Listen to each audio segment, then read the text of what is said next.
No! We're not done yet! You haven't seen anything! Get ready!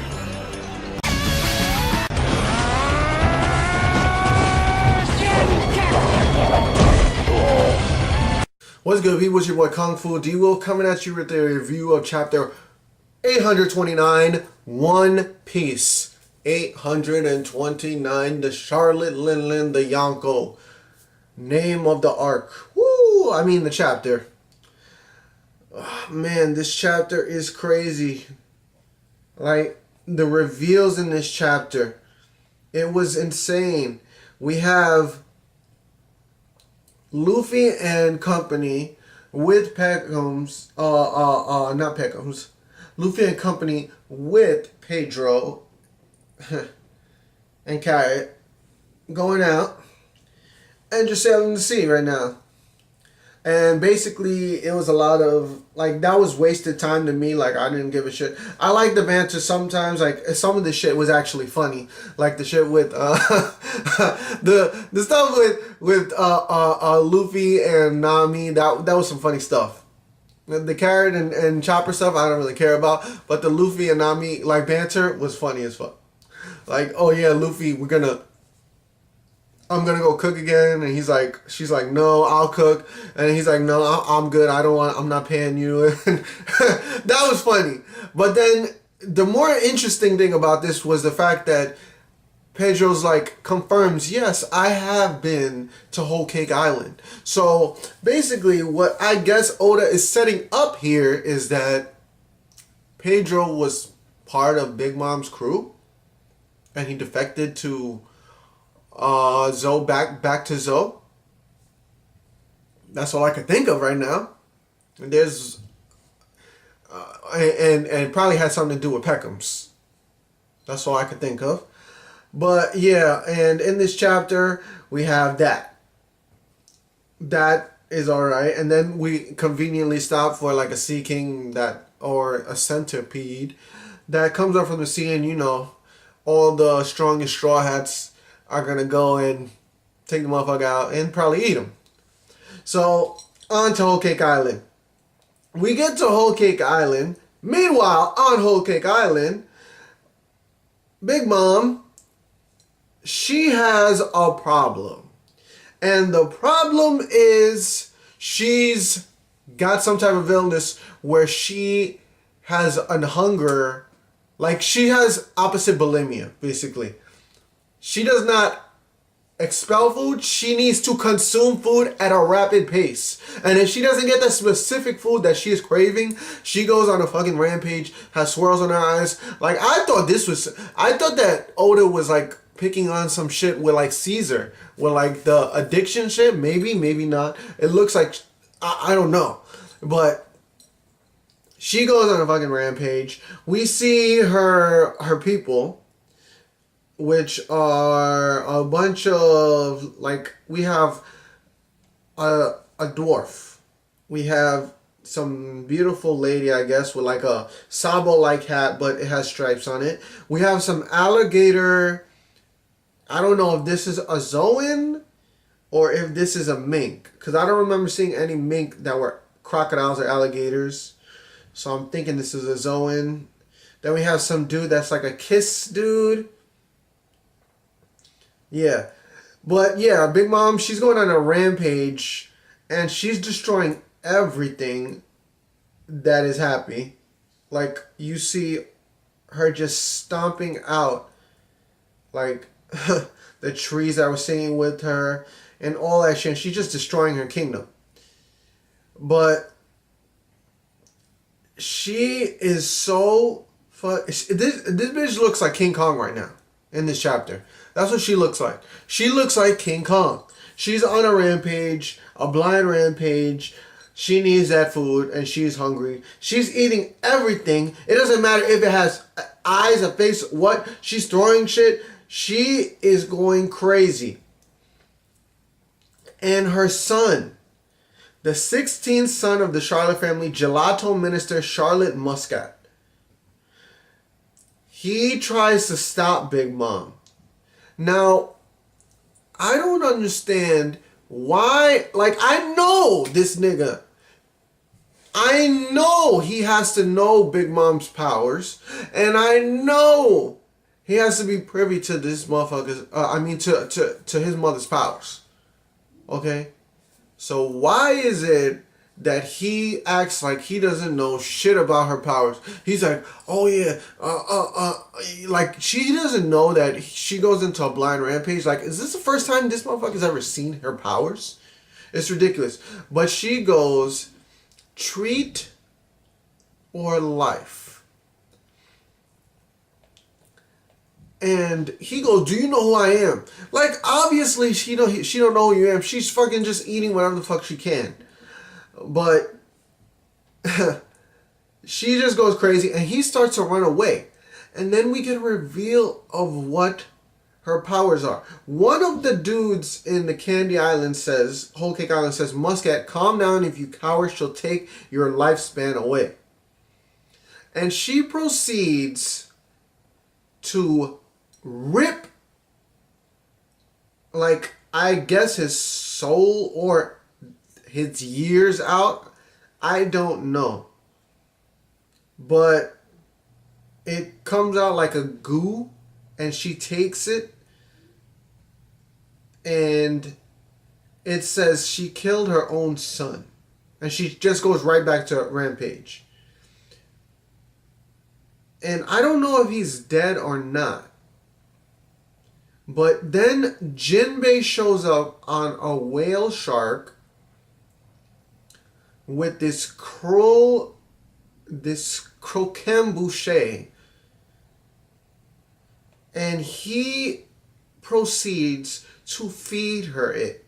These things are alive and they're just happy that they can please Big Mom, and she stops her shit. And Big Mom is one big bitch.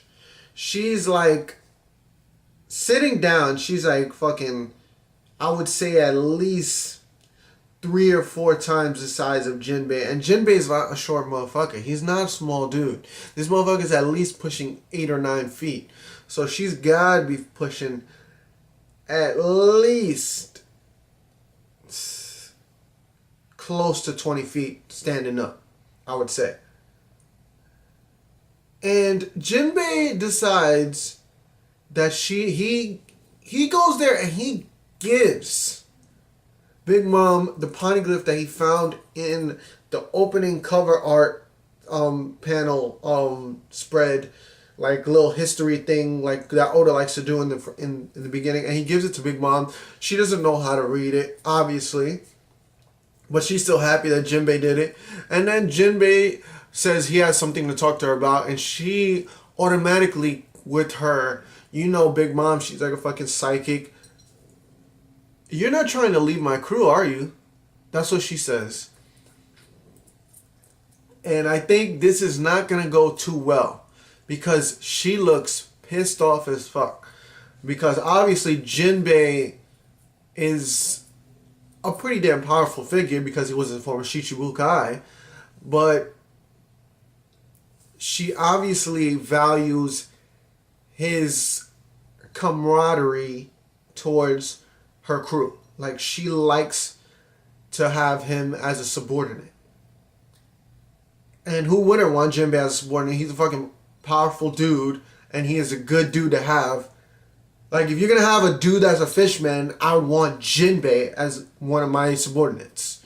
Like, he's basically, I would say, the most powerful shown thus far fisherman that is alive in One Piece. Who wouldn't want a character like that?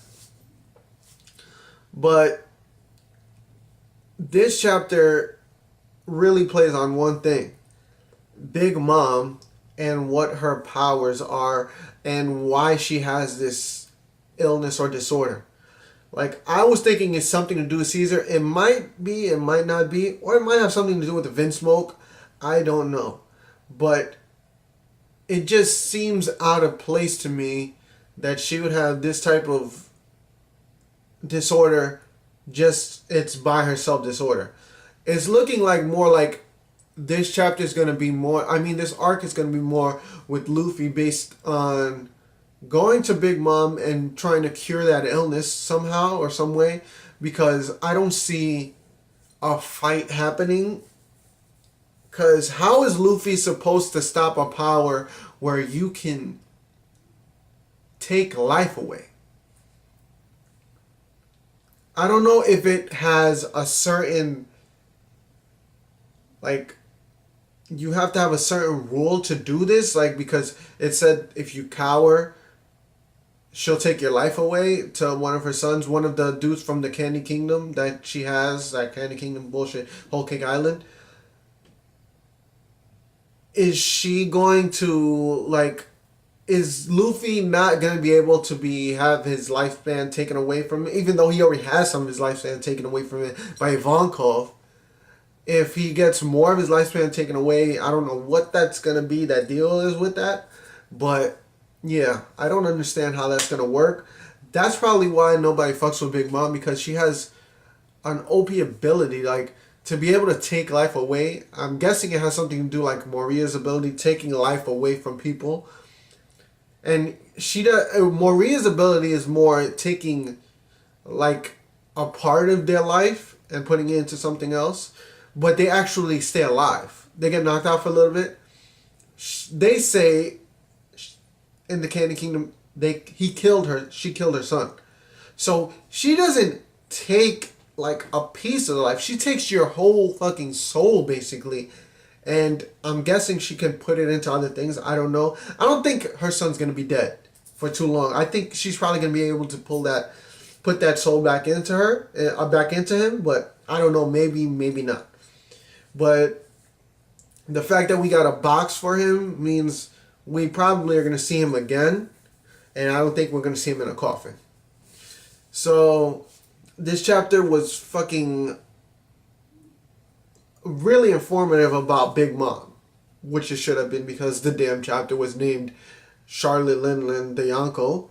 So yeah, it was an interesting chapter, and it was a cool chapter, setting off from the last chapter with the Vince Smokes. I'm hoping in the next chapter, good thing we're not on break, because I would have been pissed, but I'm hoping in the next chapter we either get more exposition on Big Mom's cruise, because she has an amalgamation of crew members that are from different races, it looks like.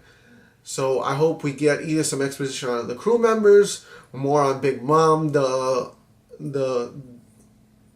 conversation that's gonna blow up probably into an argument between Jinbei and Big Mom, or we go into Vince Smoke territory where we meet Sanji's dad, or that's basically all I want right now. I don't know where we're gonna go, but those are the 3 places I think we should go. So it's your boy Kung Fu d.wulf. Like, comment, subscribe. This chapter was a fucking good chapter. Oda keeps coming with that heat. I haven't seen really a bad chapter since, like, I haven't seen one. Like, Oda is consistently putting out good shit. Like, sometimes he'll come out with a slow chapter to, like, segue into another, like, part of the story. But they're not bad chapters. They just are not the hype chapters that you get like these chapters.